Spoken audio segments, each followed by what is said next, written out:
certainly welcome everyone to today's session titled Building a Resilient Supply Chain. I'm Tom Goolsbee from the University of Tennessee, and I'm pleased to welcome our guest, Mr. Zubair Amla. And Zubair is the Senior Sales Manager at Körber Supply Chain.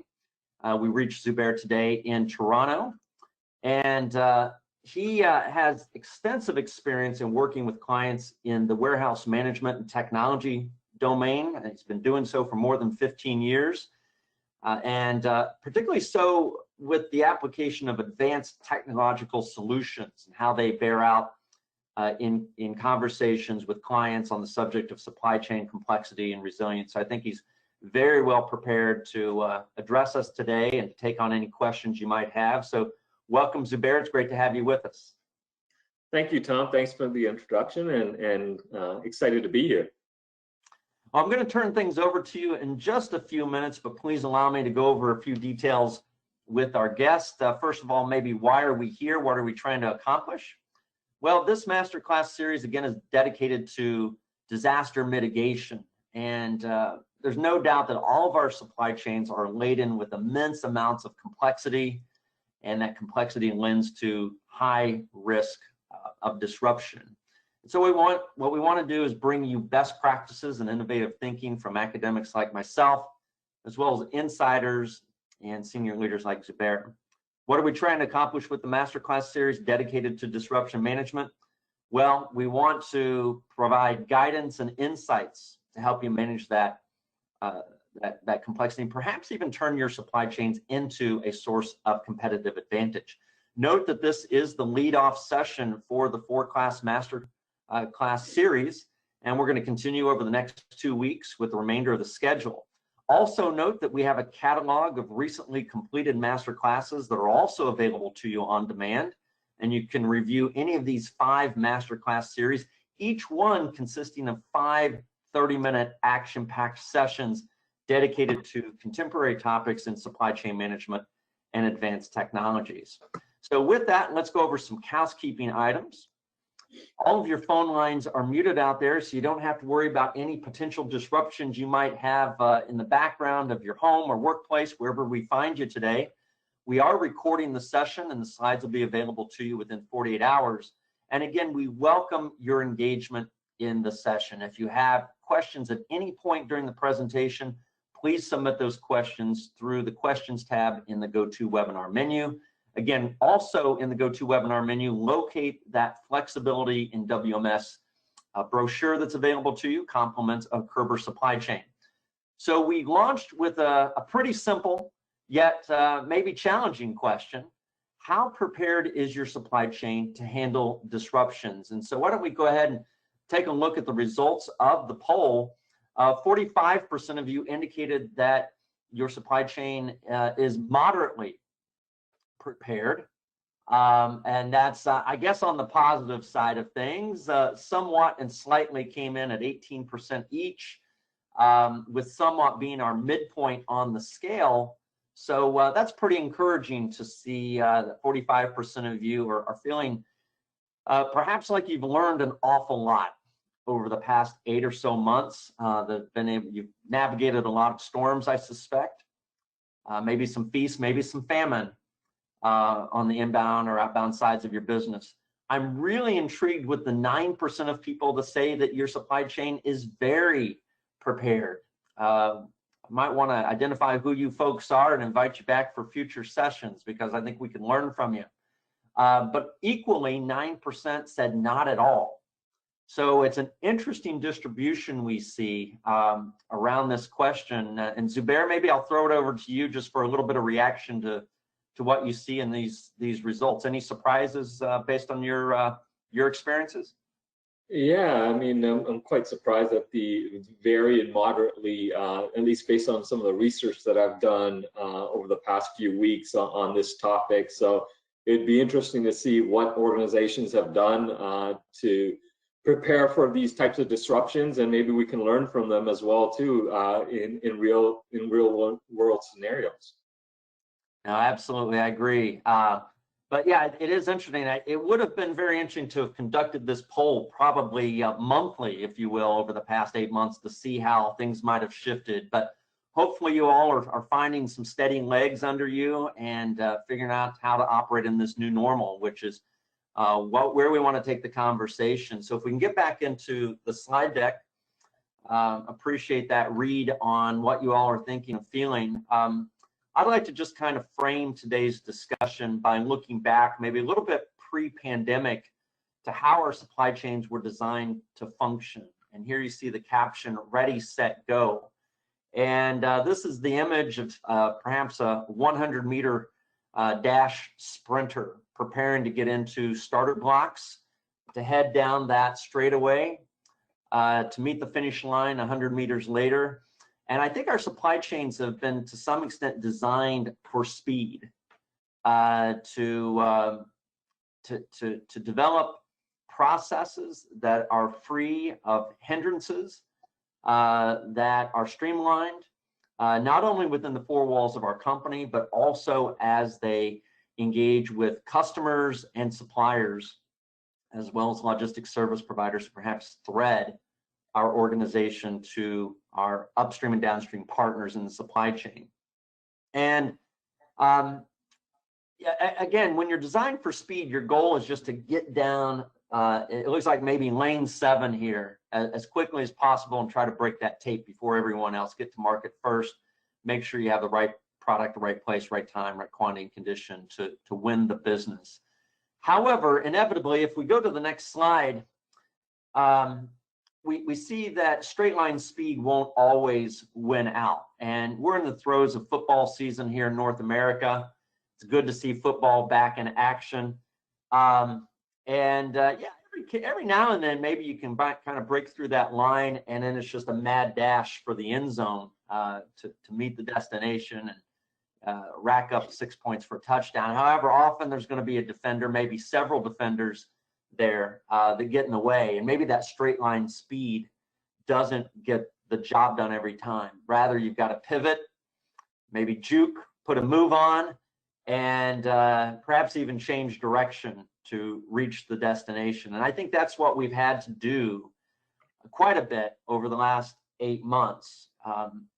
And so particularly what we've experienced the past 3 months or several months is unlike anything that we've experienced. It's not like a single defender out there trying to take us down. It's almost like the sidelines were emptied, and maybe even the referees were trying to take us down, or fans have come out of the stand to try to, it's like gang tackling that's been taking place on us. And so what we have to do is we got to figure out how to be more agile, more adept at changing direction.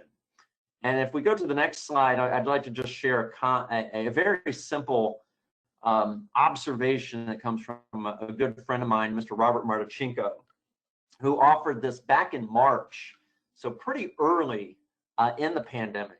He observed that coronavirus has disrupted supply chains for 100% of US companies. And I think it's certainly applies beyond the confines of the US, throughout North America, and even around the world. And this virus has disrupted lives and livelihoods. And what we have to be thinking about is, again, how to operate in the new normal, whatever it might present. And hopefully we will be on the far side of this pandemic. But there's no doubt that disruptions, risk factors are going to continue to introduce themselves, some that we've seen before and perhaps others that we haven't.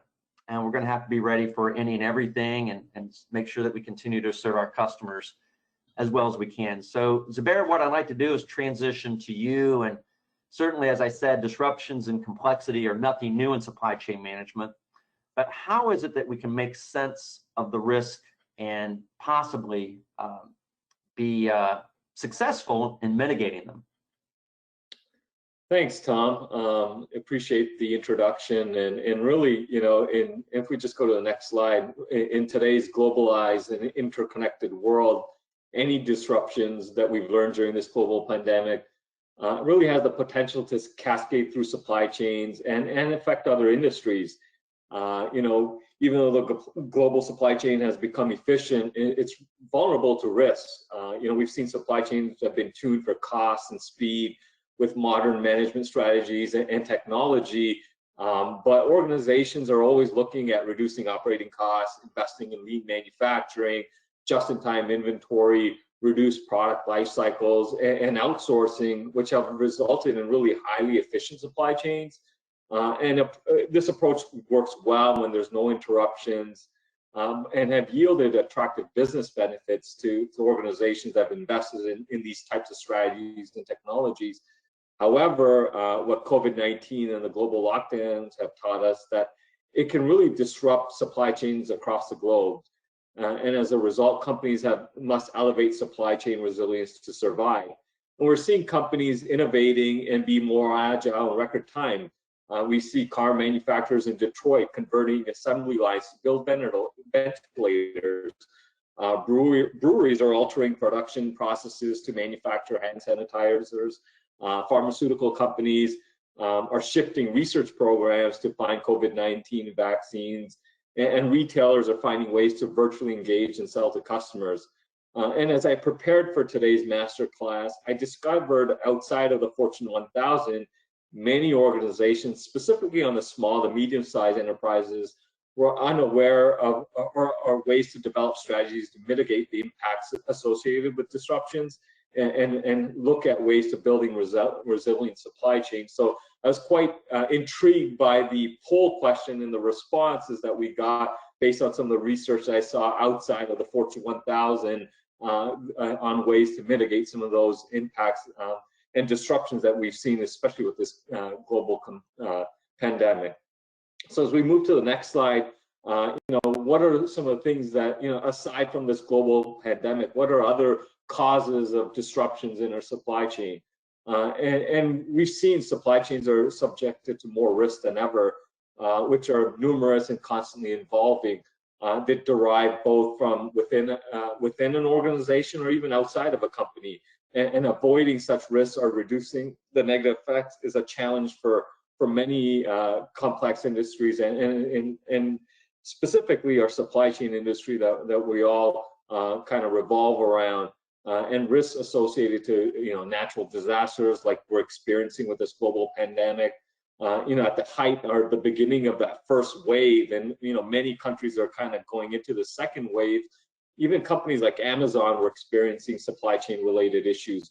It was 2 to 3 weeks backlog on sourcing inventory or even shipping orders, even for Prime customers. And I'm sure many of you subscribe to Prime. You've kind of seen, the delay in getting orders to your door. And also, aside from natural disasters, accidents, wars, factors like currency fluctuations can certainly result in buying or selling power, which can disrupt the supply chain. Earlier this year, close to home for me, since I'm in Toronto, Canada, the disruption in rail service caused by the anti-pipeline protesters has a huge impact on some Canadian industries, costing millions and damaging Canada's reputation to, as a reliable supplier of goods. And the stoppage affected the movement of natural resources like timber, aluminum, oil, which impacted other industries. And at the same time, factories kind of faced a difficult decision on their ability to continue operations. So it goes kind of without saying that no supply chain is bulletproof. Organizations that have a well thought out plan to mitigate those risks and build resilience will help them achieve success and overcome some of these obstacles that cause disruption. And so when we kind of look at resilience and go to the next slide, the Webster Dictionary defines it in 2 ways. In material science, as you can see, resilience represents the ability of a material to recover its original shape following a deformation. In the corporate world, resilience is referred to the ability of a company to bounce back from a large disruption. So, this global pandemic is obviously a clear example of kind of a bounce back from a large disruption. And that includes, instance, the speed at which it returns to normal performance levels, whether it's production, services, fill rates, etc.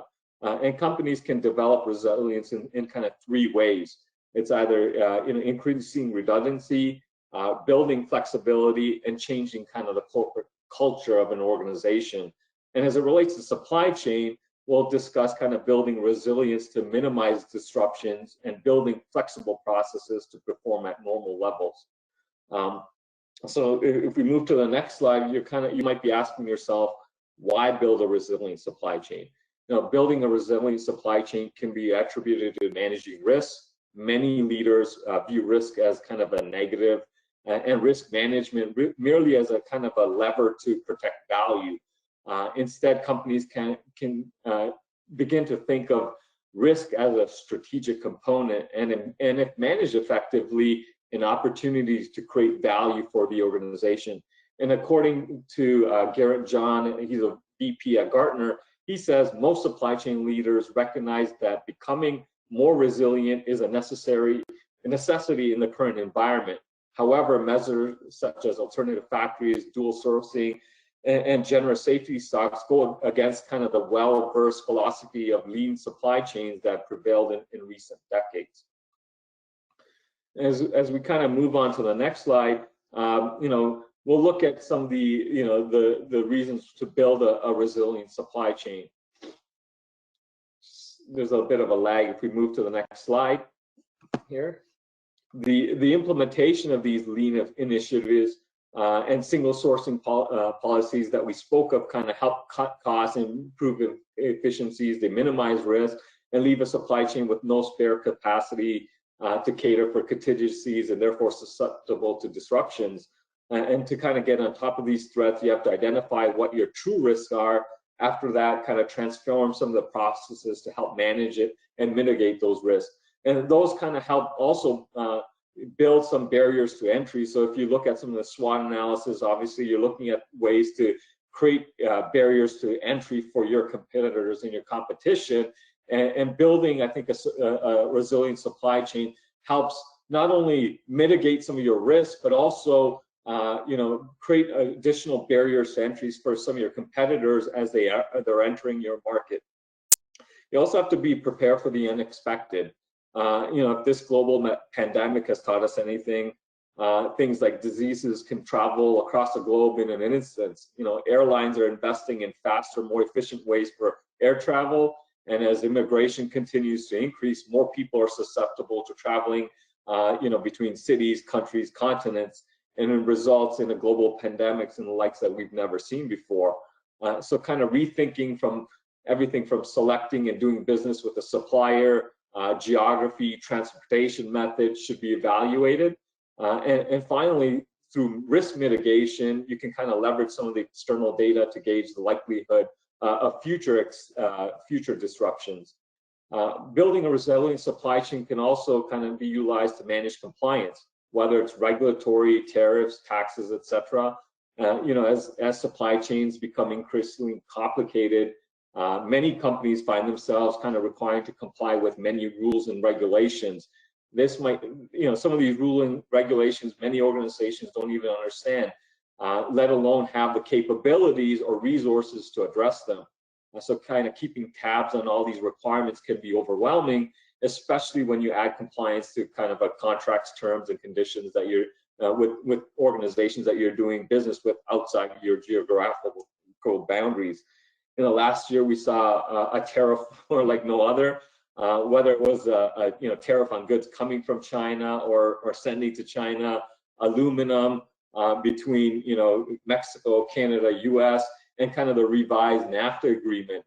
As we kind of continue to cross geographical boundaries, having to manage and comply with regulations in each region, including those that arise from a disruption, is even more critical as we look to building a resilient supply chain.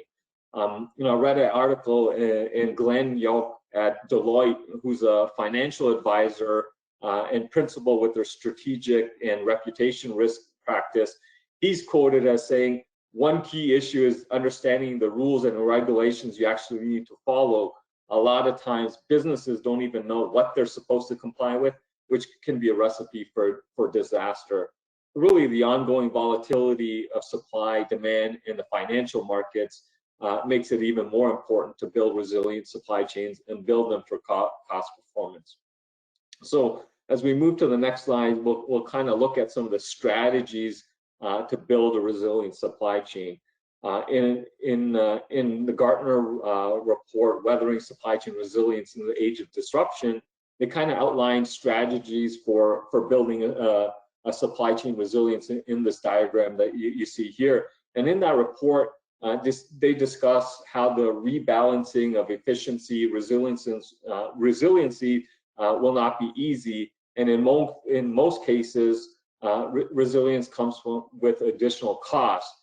So historically we look at supply chains and how do we make them more efficient and not necessarily adding more costs.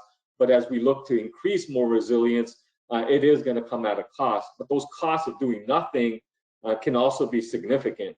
And the report identifies these 6 major strategies that leaders can pursue to build greater resilience in their network. In a survey, 21% of respondents stated that they have a resilient supply chain network, and suggested that increasing resilience would be a #1 priority for them as they emerge from this pandemic. And many of the respondents expected highly resilient supply chains to be completed within the next 2 to 3 years. So we'll kind of dive into a couple of these things along with other strategies that we could consider looking at to build a resilience strategy. So when we look at the next slide here, excuse me, even as the world kind of begins to move forward towards planning for recovery, uncertainty, is kind of remain for the foreseeable future. We're all kind of seeing the second wave of this pandemic. So building supply chains to kind of withstand some of the volatility is going to be critical. So I'm going to focus on some of the areas and provide examples of where companies have built resilient supply chains and brought them into action. So when we talk about connected ecosystems and kind of thinking beyond the 4 walls of how you can better collaborate and innovate with your supplier, really the next gen supply chain model is what I consider kind of a network ecosystem or a connected ecosystem where suppliers, partners, manufacturers, distributors, and even retailers will have access to relevant cloud-based data to kind of make the best decisions based on real-time signals. As we see, supply chain companies and technology companies invest heavily in the cloud, that's going to give companies and these network ecosystems access to a lot more data going forward. And that connected network offers flexibility, either through kind of owning in-house or outsourcing some of those manufacturing capabilities and sharing that data amongst your suppliers and partners in that connected ecosystem. And that kind of falls in line with supply chain visibility, kind of predicting challenges and also responding quickly to some of those challenges. So improving your supply chain visibility with a planning function or better forecast and supply and demand will certainly help improve some of that supply chain visibility. So one of the key challenges for supply chain leaders during this crisis was kind of the erratic demand for goods. A demand for clothing obviously slipped as people were working from home. Folks weren't out, buying clothes, etc. While the demand for medical supplies or cleaning supplies, that like disinfectants as we've seen, and groceries has certainly surged. And during the height of that initial lockdown, many of us experienced empty shelves in our local grocery store, even online. If you went to go look for something online, you saw a lot of stock out. So, some of the traditional forecasting models were less useful to predict these unusual demands and slumps. So businesses kind of must quickly learn how to recognize some of these demand signals and forecast accordingly to avoid some of these overstock and stockouts. And visibility across the supply chain is critical to making decisions in how to restart lines, prioritize products, manage relationships with our suppliers, as companies tend to focus on their own operations, potentially risking some of the relationships with their tier 1 suppliers, and that's no longer enough because of some of the erratic demands signals that are likely to persist over some time.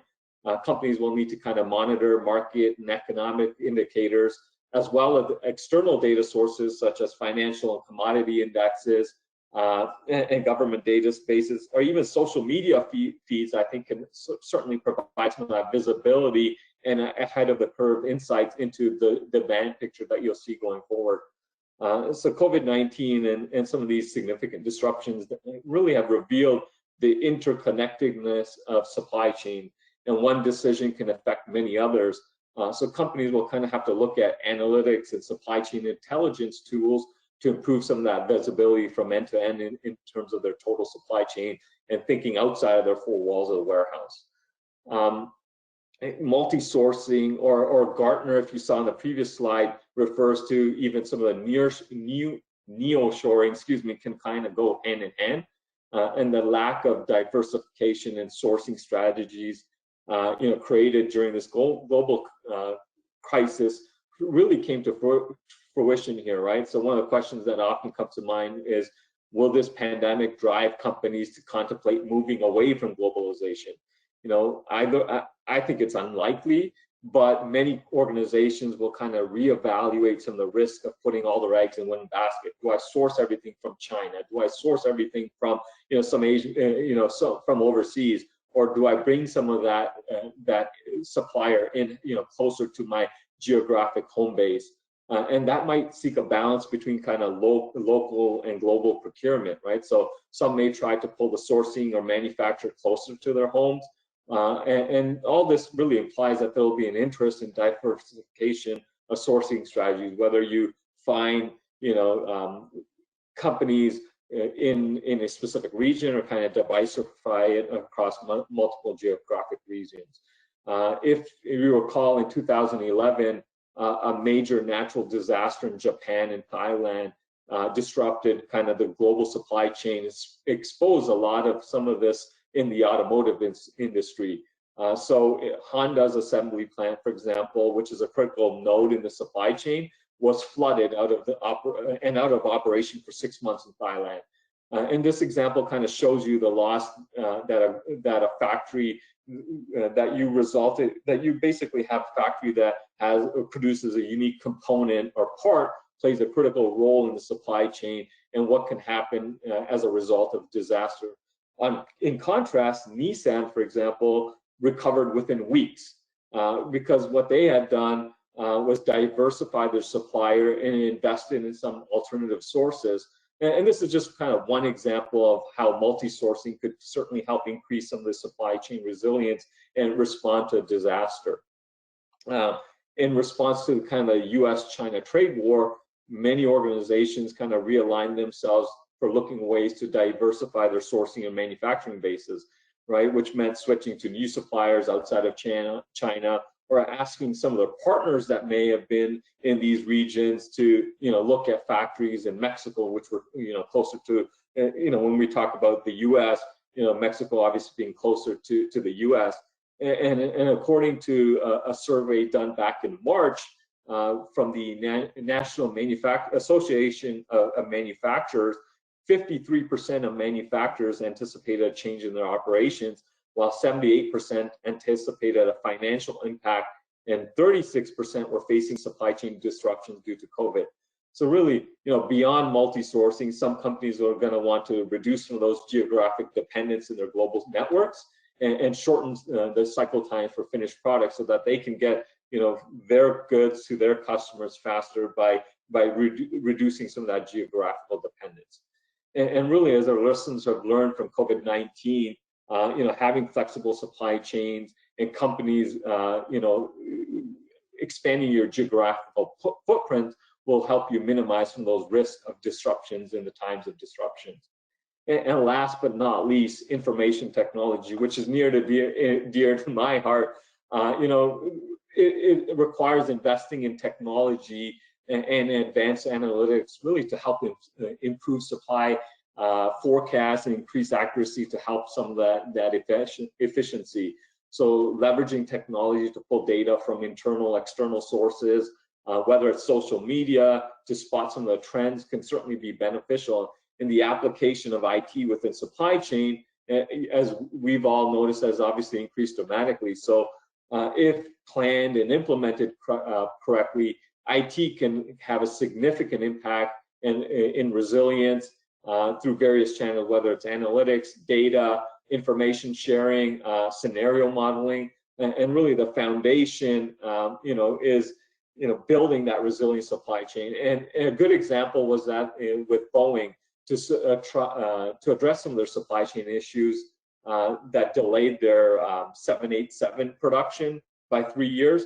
It resulted in 217 canceled orders, and they estimate about a $6 billion in loss in profits.